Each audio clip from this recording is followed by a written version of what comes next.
una alteración trofoblástica en donde normalmente no se genera un embarazo normal, sino hay una degeneración hidrópica y se forma una especie de tumor cuya característica eran varias vesículas como racimos de uva, ¿no? Y habíamos dicho que histopatológicamente se clasificaban en 4 tipos las enfermedades trofoblásticas. Una era la mola hidatiforme, que era la más común, y habíamos quedado en esta diapositiva que es la mola invasora. Entonces, algunas de estas enfermedades trofoblásticas, como tienen la característica de ser unas masas tumorales, 10% de estos tumores pueden ser invasores, es decir, que no solamente se van a quedar en el útero, sino que pueden penetrar las capas musculares y en este caso la mola invasora solamente llegar quizás a las estructuras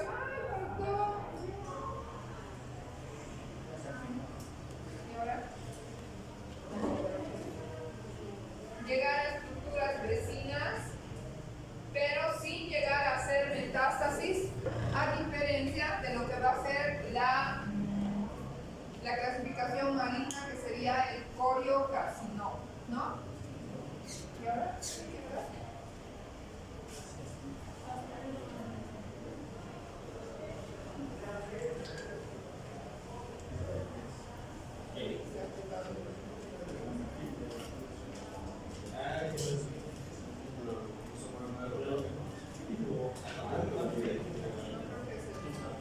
Porque los usan todo el día esto de caliente.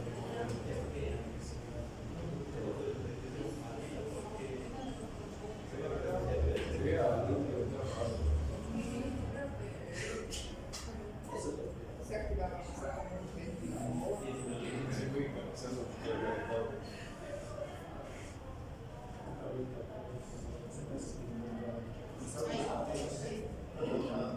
¿Yo? Sí. Ahí está.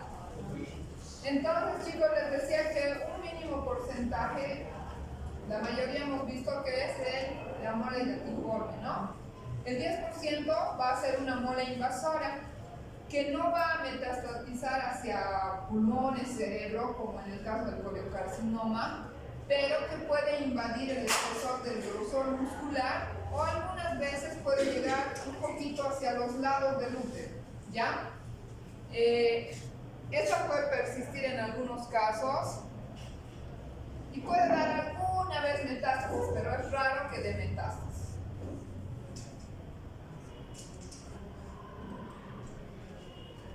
Entonces vean ustedes que la mola invasora puede tener ya antecedentes de haber tenido previamente una mola hidatiforme en un 75% de los casos, o sea que puede ser que en un siguiente embarazo se repita, ¿no? O cuando llamen un embarazo normal, un ectópico o un aborto. Las complicaciones de una mola hidatiforme no diagnosticada, les he dicho que esta enfermedad es muy peligrosa por su capacidad de multiplicación acelerada o de avanzar hacia un tumor de tipo maligno, ¿no? Pero al mismo tiempo, al multiplicarse demasiado, habíamos visto también en la mola, ¿se acuerdan? Que el tamaño uterino era mayor al que normalmente teníamos que esperar en el embarazo. O sea, clínicamente, ustedes van a encontrar un útero más grande y estas vesículas tienen la capacidad de sangrar más o porque empiezan a eliminarse las vesículas, puede producirse una hemorragia masiva, terminar en un shock hipovolémico.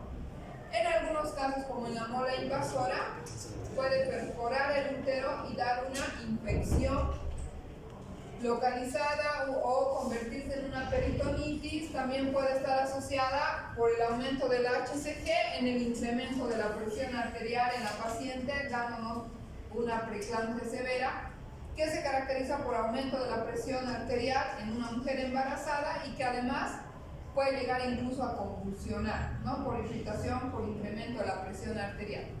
Una coagulación intravascular diseminada o la complicación más grave que va a ser el coriocarcinoma. ¿Cuál va a ser el tratamiento de la mola hidatiforme? Al igual que en los abortos, podemos hacer una MEU si el embarazo es pequeño, si lo diagnosticamos a a edades tempranas y el contenido es escaso. Y también se puede hacer un legrado, ¿no? En algunas mujeres ya de mayor edad, que ya han cumplido su deseo de fertilidad, se puede también hacer una histerectomía, más o menos como para prevención, ¿no? Más por el miedo de que pueda convertirse en un tipo maligno. En el primer trimestre, si la paciente viene con un cérvix cerrado, pero ya le hemos hecho la ecografía y nos hemos dado cuenta que existe un contenido diferente a un embarazo normal, que da las características de una mola, vamos a utilizar las prostaglandinas por vía vaginal, es decir, el misoprostol, para empezar a dilatar el cuello. Una vez que se haya dilatado el cuello, vamos a proceder a evacuar, o sea, a hacer un legrado o un ameo. Hasta las 12 semanas podríamos hacer un ameo y de las 12 semanas hasta las 20 tendríamos que hacer un legrado. En el segundo trimestre podemos utilizar la oxitocina para dilatar el cuello, o también podríamos en algunos casos hacer una cirugía abdominal, que es muy infrecuente porque normalmente le hacemos por vía vaginal, ¿no? Es como provocar un aborto. De igual manera usamos el misoprostol para dilatar el cuello y poder hacer el vaciado del útero. Y como les decía, en algunos casos, cuando la paciente ya es gestante añosa o ya no tiene deseos de fertilidad, para prevención, o en algunos hospitales, escuelas, se pueden hacer histerectomías, más o menos como para que practiquen, ¿no? Para poder hacer una histerectomía. Una vez hecho el legrado o el aspirado, es decir, el vaciamiento uterino, ya les había mencionado la clase pasada, es que es importante que no abandonemos a la paciente y que tengamos que hacer el seguimiento durante un año después de la evacuación, porque durante ese año, en cualquier momento, la mola puede convertirse en un coriocarcinoma por incremento de la unidad B, ¿no? O de la hormona corión. Entonces hacemos, una vez hecho el legrado, un examen clínico general, vamos a ver que no haya más sangrado. Es importante complementar, porque algunos de estos pueden producir una metástasis, completar con radiografía de tórax, ecografía ginecológica, para ver si hemos sacado absolutamente todos los pedacitos de la mola, porque desde un pedacito puede convertirse también en un tumor maligno. También en algunos casos podemos hacerle tomografía, resonancia, especialmente si ya tiene asociado al embarazo que la paciente esté inconsciente, con alteraciones del estado de conciencia, sospechando que puede haber habido una metástasis, por ejemplo, cerebral, ¿no? Y el lugar de metástasis va a depender, o la clínica, mejor dicho, va a depender del lugar de la metástasis, como vamos a ver en las diapositivas del coriocarcinoma. Entonces, nosotros habíamos dicho que el marcador tumoral, les había dicho, ¿no? Por ejemplo, para próstata, la PSA, ¿no? Para cáncer de ovario, o sea, 19,9. Para este tipo de enfermedades trofoblásticas, la HCG cuantitativa va a ser el marcador tumoral. Es decir, que si nos ha llegado una paciente con un embarazo de, no sé, 15 semanas y tenía una enfermedad tumoral, le vamos a hacer la primera determinación, o sea, en el primer momento que la encontremos, hacemos una prueba HCG cuantitativa, por decirles que estaba 2500, el valor, ¿no? Para esa edad gestacional. Debemos, una vez hecho el legrado, solicitarle una nueva prueba de HCG, o sea, antes de que se vaya de alta le vamos a pedir, esta era la primera, ¿no? La segunda la vamos a pedir antes del alta. Se supone que si ya hemos evacuado el contenido, la HCG tendría que disminuir, o sea que nos tendría que dar, no sé, pues ya 500 como ejemplo, ¿no? Pero si nosotros, después de que le hemos hecho el procedimiento, obtenemos un valor, en vez de bajar, se eleva, digamos que nos sale 50,000, eso ya nos hace sospechar a nosotros, porque ese HCG va a ser como el medidor de cómo está evolucionando o cómo va a evolucionar la paciente.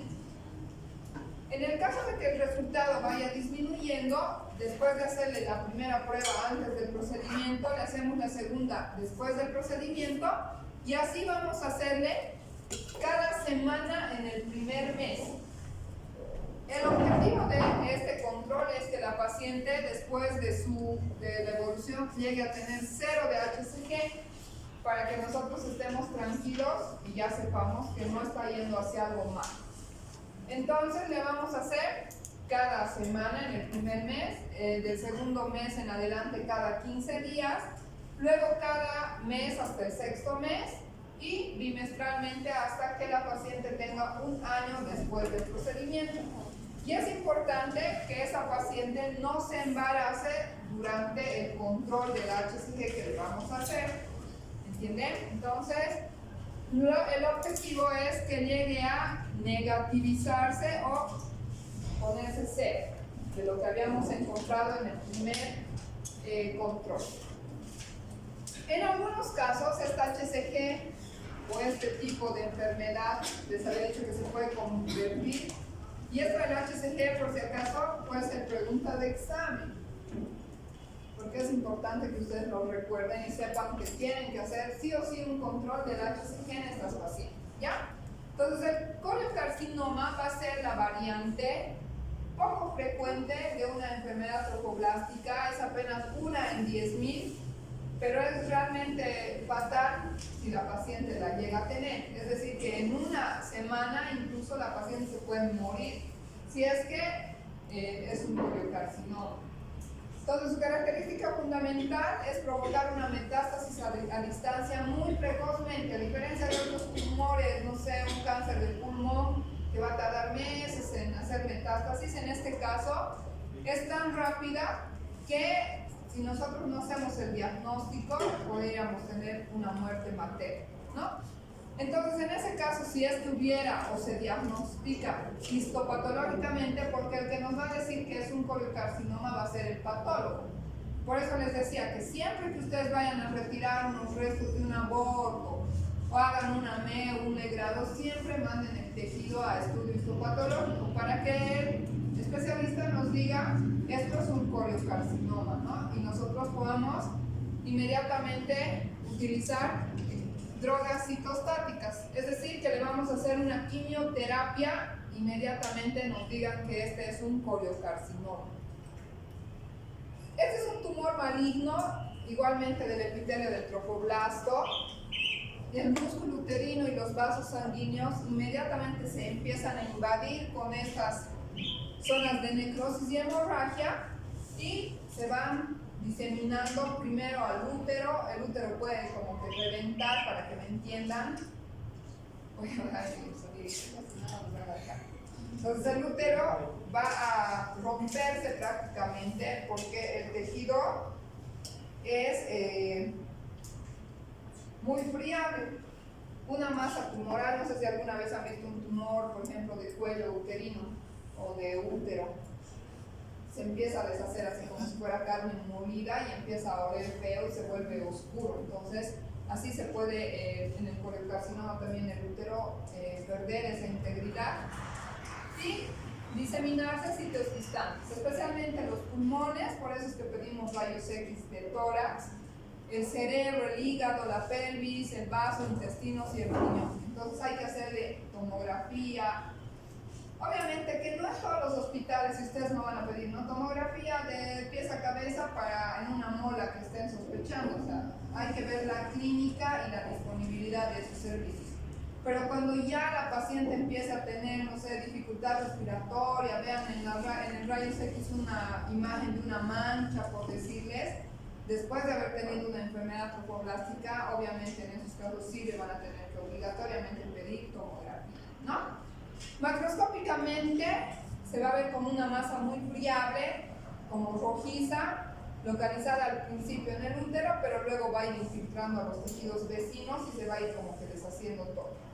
Microscópicamente va a haber una proliferación desorganizada de los elementos trofoblásticos y eso lo va a ver lógicamente el patólogo, ¿no? La clínica les decía que va a ser variable dependiendo la localización. Si se va quedar solamente en el útero cuando la hayamos diagnosticado, va a haber sangrado, puede haber hemorragia, un olor diferente, ¿no? Un flujo purulento o como que estuviera eliminando como carne molida, como tejido deshaciéndose por la vagina. Puede haber fiebre, decaimiento. Si es en los pulmones, puede simular una neumonía, un derrame pleural con dificultad respiratoria, embolia pulmonar, ¿no? Que le falte el aire, sature bajo. O también si es la vagina puede haber una masa que ustedes ya van a observar al examen especular. Si fuera en la parte cerebral, va a tener alteraciones neurológicas, convulsiones, puede entrar en un estado de coma fácil. Entonces el diagnóstico y el estudio lo vamos a hacer clínicamente por la sintomatología y el examen físico-ginecológico. Al igual que en la mola podemos ver que haya eliminación de las vesículas como bolsitas llenas de líquido. El histopatológico va a ser el que nos confirme el diagnóstico. Recuerden eso, porque es un tipo histológico, ¿no? A simple vista quizás no vamos a ver la mola y vamos a decir, esto es un coliocarcinoma, imposible. Pero sí, histopatológicamente, del material del legrado o el útero que mandemos a histopatología, ¿no? La determinación seriada de HCG es lo que les decía. Ustedes van a ir pidiendo inmediatamente, a la semana, cada semana, después cada 15 días y así sucesivamente. Nos va a permitir saber la evolución y el pronóstico. Como les decía, ¿no? Si aumenta demasiado en vez de disminuir una vez que hemos hecho el procedimiento, ya sabemos que la paciente le va a ir mal. Entonces, en ese caso hay que utilizar, como van a ver más adelante en las diapositivas, quimioterapia triple, combinada, usando 2 medicamentos, ¿no? Y algunas otras cosas para evitar que la paciente se complique. Entonces ahí le vamos a pedir radiografía del tórax, tomografía, resonancia, ecografía abdominal, todo lo que ustedes vean necesario en caso de que sospechen de un coliocarcinoma. Entonces les decía que el pronóstico depende de varios factores, ¿no? Hay algunos que se van a clasificar como de bajo riesgo, es decir, que la HCG no va a estar tan elevada y la paciente clínicamente va a estar como que estable y es de mejor pronóstico, ¿no? Y especialmente cuando la beta HCG es menor de 40.000 y hay síntomas de malignidad menos de 4 meses, o sea, la paciente está como clínicamente estable. Pueden haber algunas metástasis vaginales o pulmonares y que no hayan sido tratadas con quimioterapia previamente. En estos casos, si usamos la quimioterapia, la paciente puede remitir y sanarse hasta en el 100%. Las de mal pronóstico de alto riesgo van a ser cuando la fracción beta sea mayor a 40.000 y hayan síntomas de malignidad, ¿no? O sea, compromiso del estado general, disnea, metástasis cerebrales, hepáticas, o cuando ya hayan usado algún quimioterápico y haya sido ineficaz, es decir, que a pesar de usar la quimioterapia, la paciente sigue teniendo valores de HCG cada vez mayores. Y esta tiene una mortalidad del 85%. Según la FIGO, que van a ver cuando lleven oncología, la FIGO o las sociedades de algunas especialidades, como es la Federación Internacional de Ginecobstetricia, la FIGO, clasifica los tumores, ya sean de ovario, de útero y demás, de acuerdo a la metástasis o al grado de invasión, ¿no? El tumor, o el estadio 1, mejor dicho, en el caso del coliocarcinoma, el tumor va a estar localizado solamente en el útero, o sea, es como que el nivel más bajito. El estadio 2, el tumor ya va a ser extrauterino y puede estar solamente cerca del útero, en los anexos, las trompas, la vagina, el ovario, digamos, ¿no?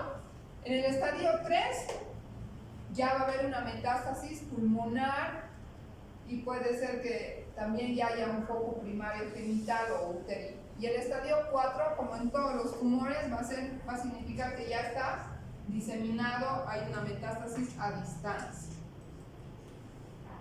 El tratamiento del coliocarcinoma vamos a realizarlo como es un tumor con quimioterapia, ¿no? Puede haber monoquimioterapia en las pacientes de bajo riesgo, es decir, solo utilizar un medicamento como quimioterapia o terapia.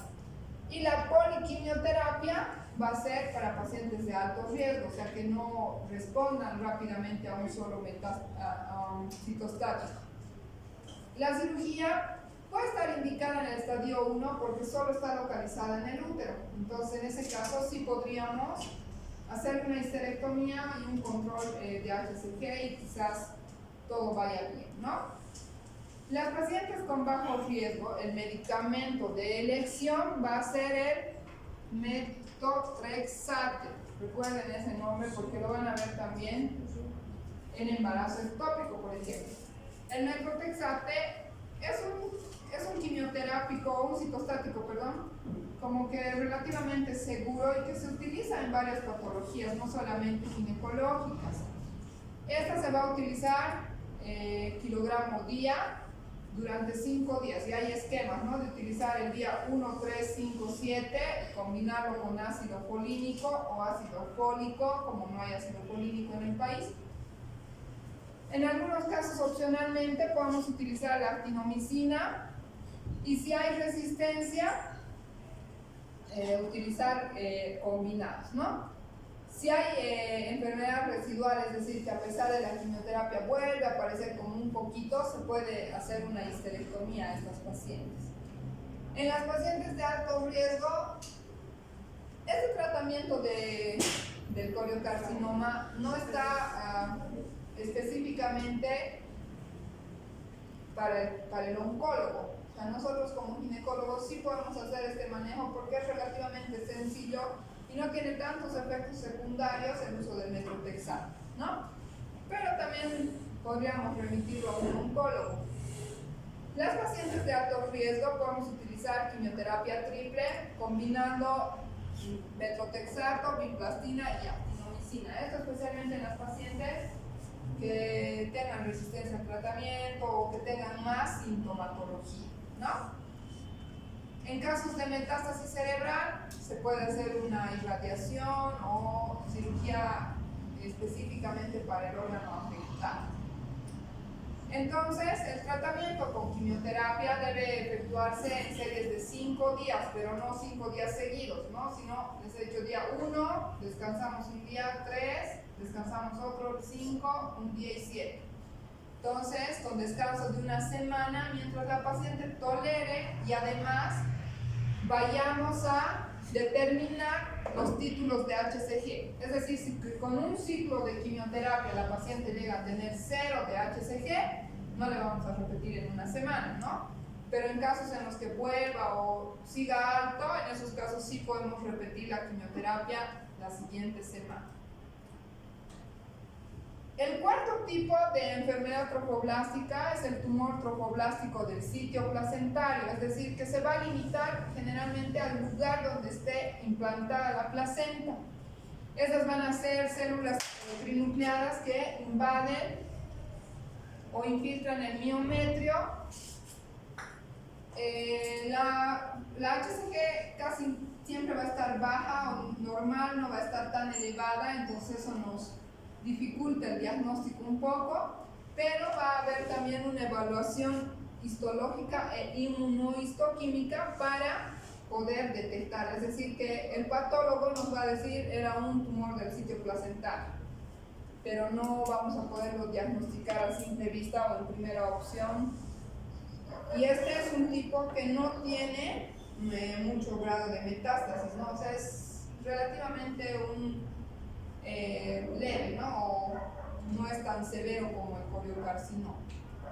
Entonces, el tratamiento del tumor del sitio placentario igual va a ser el legrado o la histerectomía en el caso en el que estemos sospechando que sea esto. Bien, entonces, eso hablando de la enfermedad trofoblástica.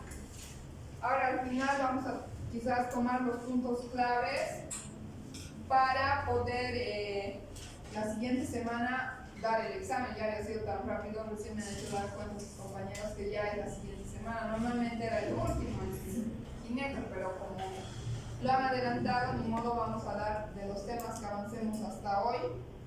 O sea, hemorragia de la primera mitad, los que ya hemos avanzado, ¿no? El examen parcial o primer parcial sería, a manera de que se distraigan y se relajen para luego continuar con el otro tema. 1, distocias, ¿no? 2, cesárea. 3, analgesia y anestesia. Y 4, hemorragias de la primera mitad del embarazo. Entonces esos van a ser los 4 temas. En realidad este caso son 3 temas, ¿no? O sea, porque son aborto, enfermedad trofoblástica y embarazo ectópico. Ese va a ser el examen o el temario, mejor dicho, del primer parcial, que va a ser la siguiente semana.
Javier, ¿y esto no hay que sellar ahora?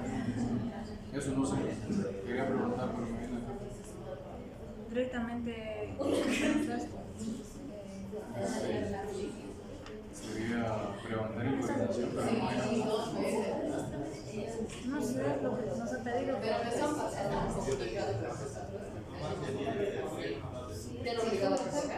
Sí.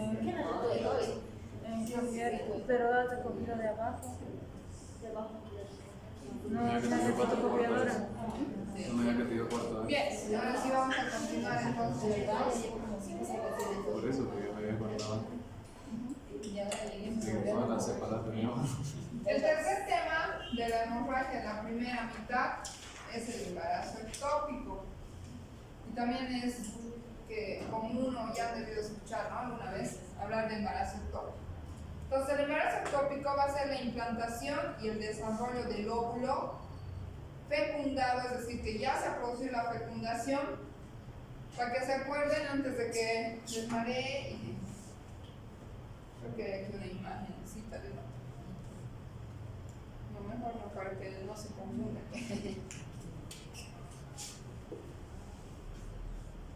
¿Dónde se produce normalmente la fecundación? ¿Se acuerdan? En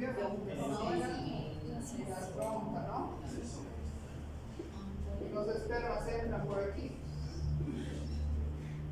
se encuentra y el óvulo sale de aquí del ovario, entra por la fimbria y empieza a avanzar ahí.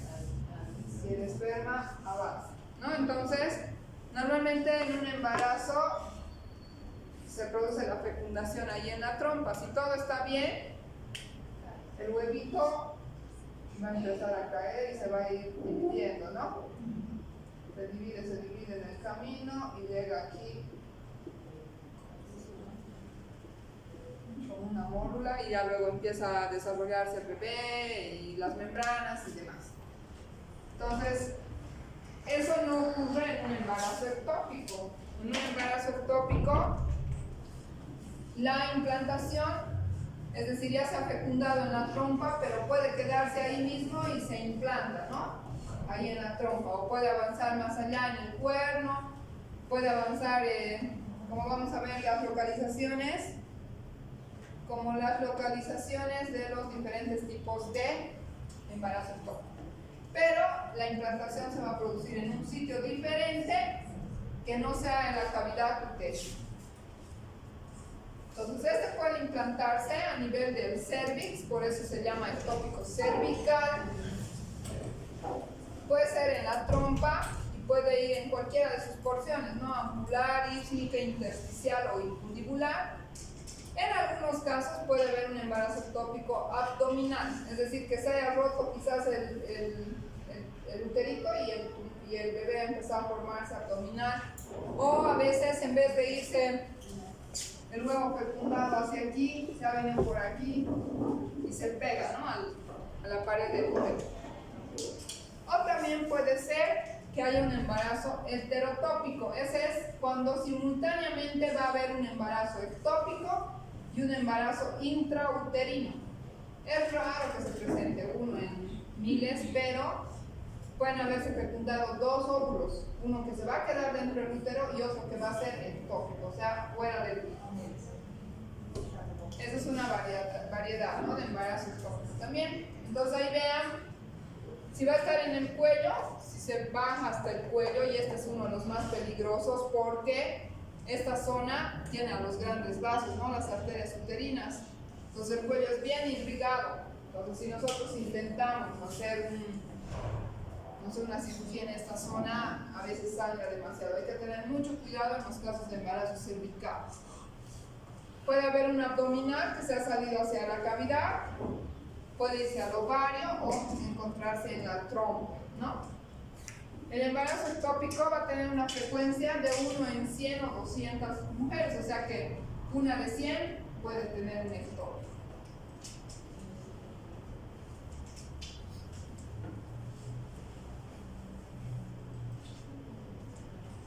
Entonces, el ectópico puede ser que haya habido ya una patología previa de la trompa especialmente, o que haya habido un proceso inflamatorio, infeccioso, o vamos a ver los factores de riesgo más adelante en las diapositivas, que la paciente haya sido sometida a los tratamientos de fertilidad.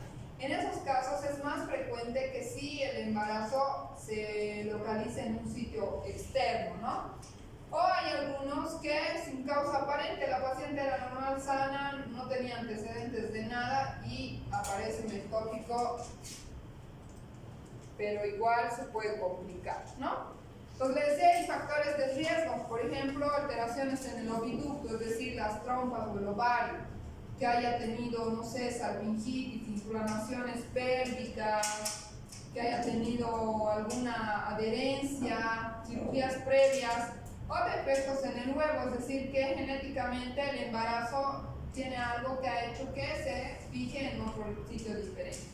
O que haya también trastornos hormonales que eviten que el huevito vaya normalmente a su sitio de implantación, o que el endometrio, por ejemplo, en el caso en los que se va a venir a fijar acá en el cervix, el endometrio no sea receptivo, porque el endometrio, para ser receptivo, necesita que las hormonas femeninas estén adecuadas, tengan un buen nivel, o sea que como que el terreno sea adecuado. Pero cuando no ocurre esto, el embarazo puede seguirse descendiendo y se va y se fija a nivel del cuello, ¿no? Entonces depende de varios factores el que se presente un embarazo ectópico. O también puede verse efectos inflamatorios. La salpingitis es un factor muy importante de riesgo para la presencia de un embarazo ectópico. Las infecciones por clamidia, las infecciones de transmisión sexual, la presencia, por ejemplo, de un dispositivo intrauterino que hace que el tejido sea más friable, más infeccioso, ¿no? O sea, hay más infección, la mujer está todo el tiempo con secreción, entonces hay más probabilidad de que la paciente tenga un embarazo ectópico. Traumáticos, en el caso de que haya habido un quiste de ovario y al hacer la cirugía le hayan lastimado la trompa, la hayan suturado, la hayan quemado con el electro, no sé, algunos otros factores. Tumorales, como la presencia de miomas uterinos que alteren la forma del útero. Congénitos, que ya la trompa esté doblada, digamos, ¿no? Entonces ahí se fecunda y se va a quedar ahí. O defectos de la migración, que las fibras que tienen las trompas no funcionen adecuadamente y el huevito no pueda descender a su sitio normal.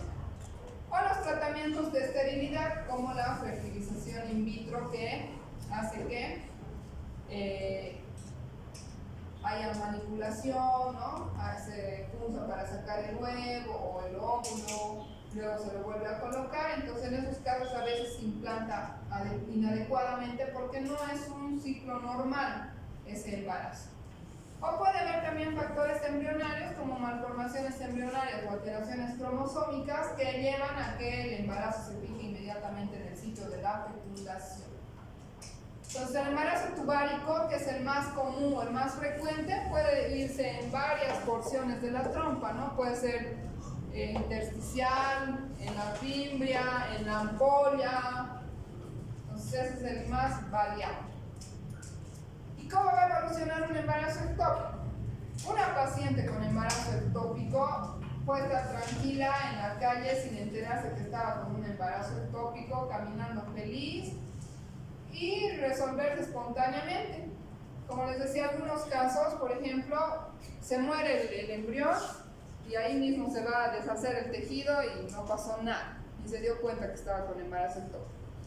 En otros casos puede haber un aborto tubárico, es decir, que el huevito fecundado se puede salir por acá. Entonces, en esos casos puede haber escaso sangrado que a veces se reabsorbe, o en otros casos va a haber un sangrado exagerado, abundante, en el que necesitemos entrar a una cirugía.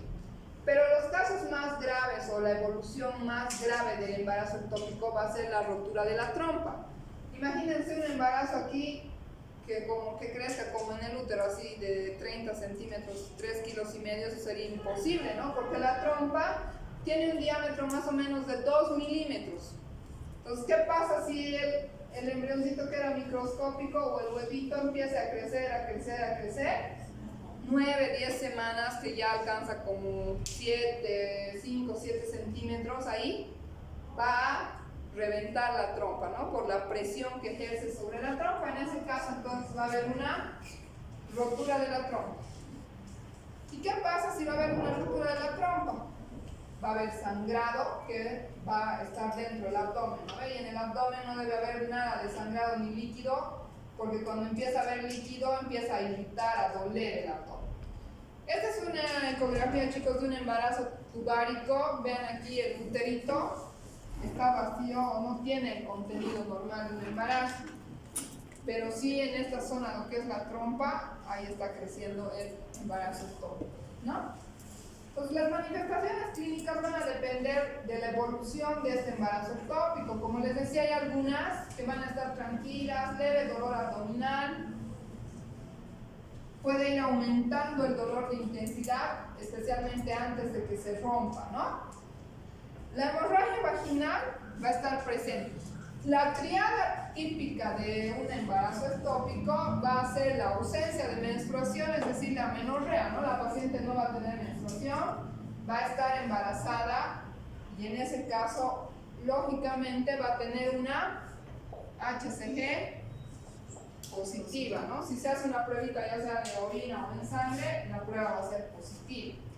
Asociado a eso va a haber una hemorragia vaginal porque el útero no tiene el embarazo, pero hormonalmente está respondiendo.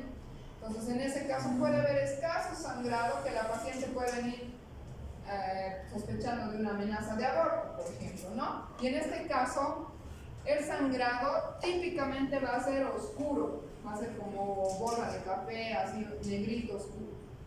Y el dolor abdominal o la presencia de una masa, si ustedes le tocan en un flanco, puede tener una masa que va a ser dolorosa y aumenta en intensidad a medida que aumenta, ¿no?, el embarazo.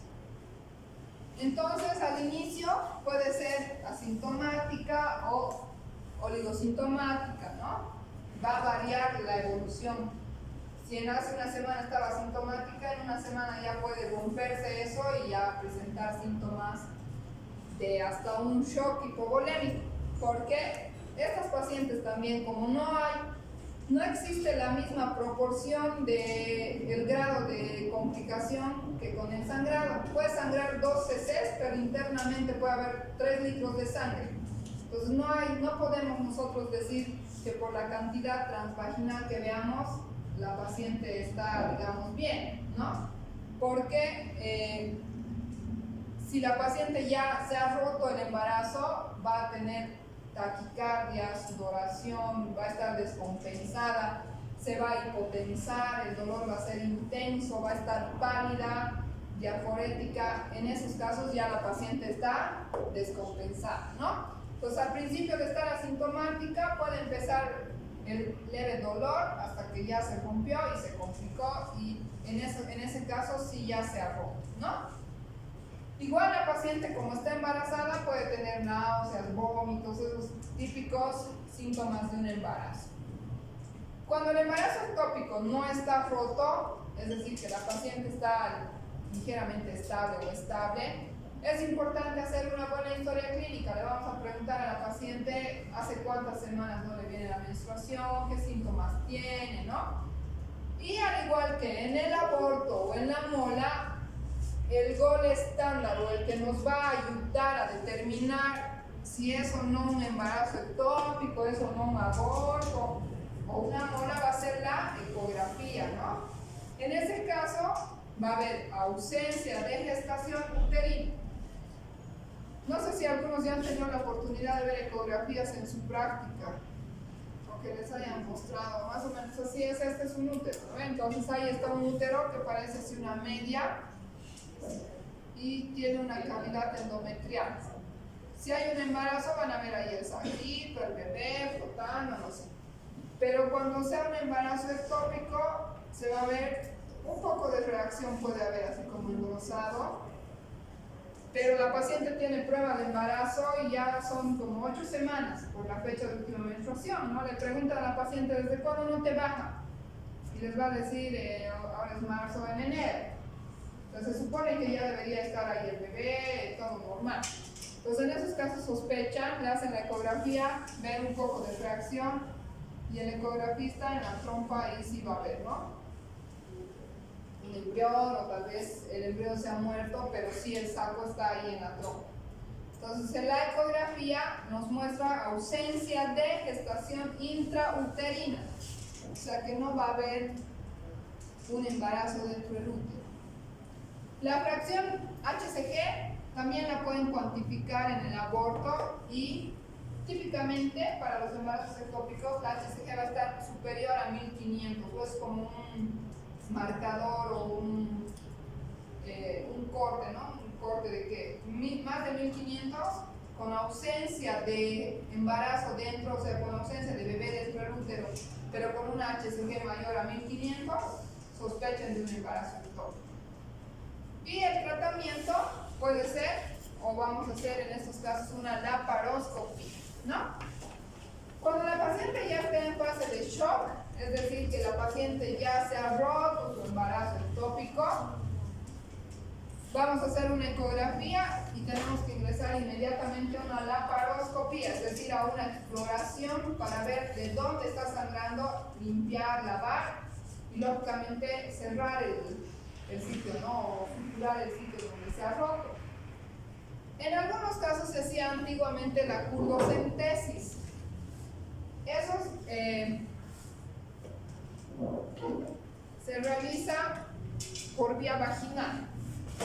No sé si ustedes han visto al hacer un especular, ven ahí el cuellito, ¿no? Así ven el cervix. ¿Han visto ya especulares o no? Todos han visto especulares.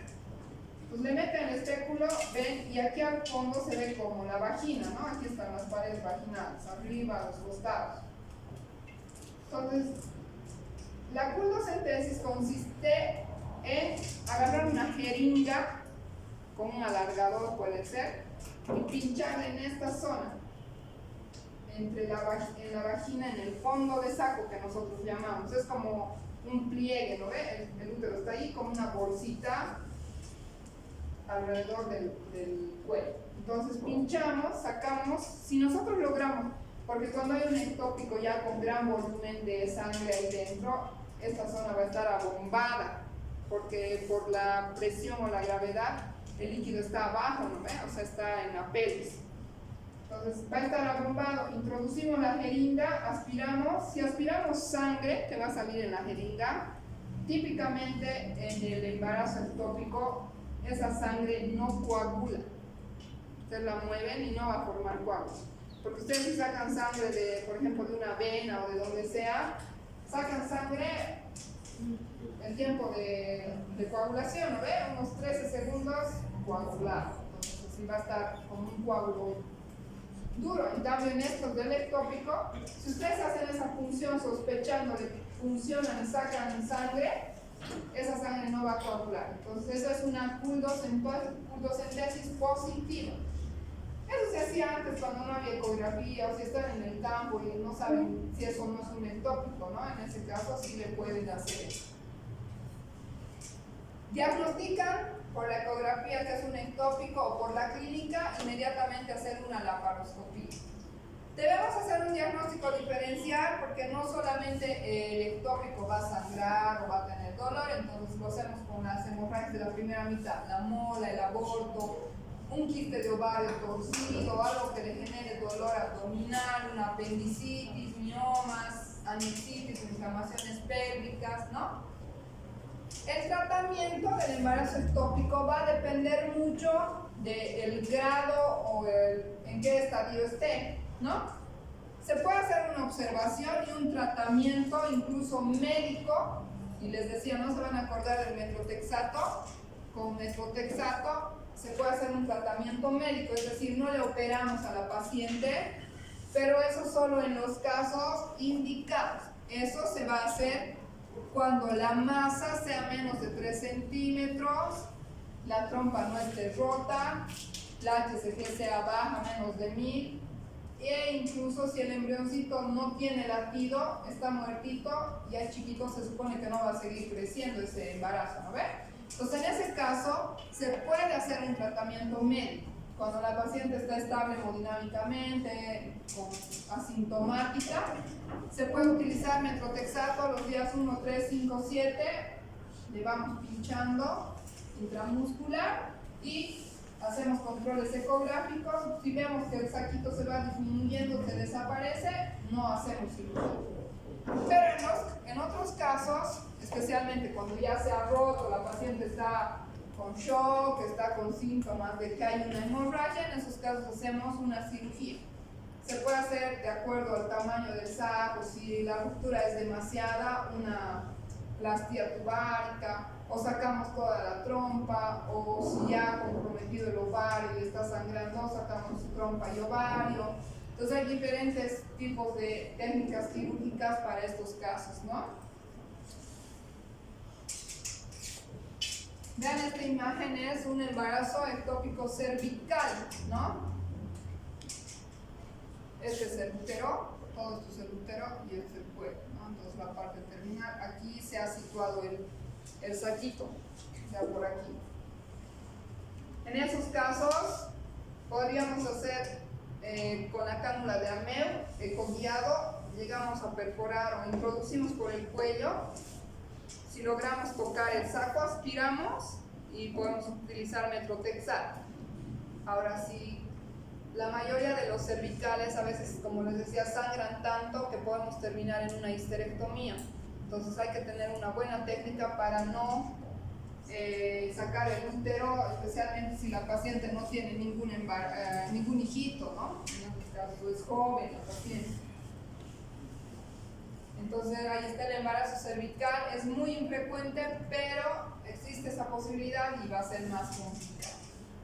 Y el embarazo heterotópico va a ser la coexistencia o la presencia de un saco gestacional en el útero y otro en la trompa, ¿no?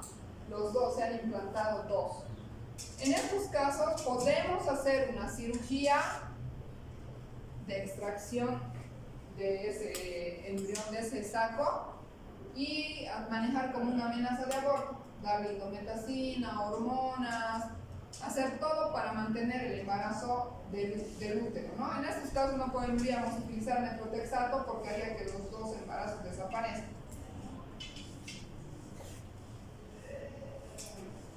Y a veces La mayoría de los casos cuando hay heterotópicos son cuando hacemos tratamientos de fertilidad, porque ahí no, especialmente si hacemos estimulación nada más o solo inseminación, no podemos controlar cuántos óvulos van a ser fecundados, ¿no? Ahí se puede fecundar 2 y si suerte uno en la trompa y el otro en el. Entonces, chicos, ese sería el tema de las hemorragias de la primera mitad. ¿Tienen alguna pregunta, consulta?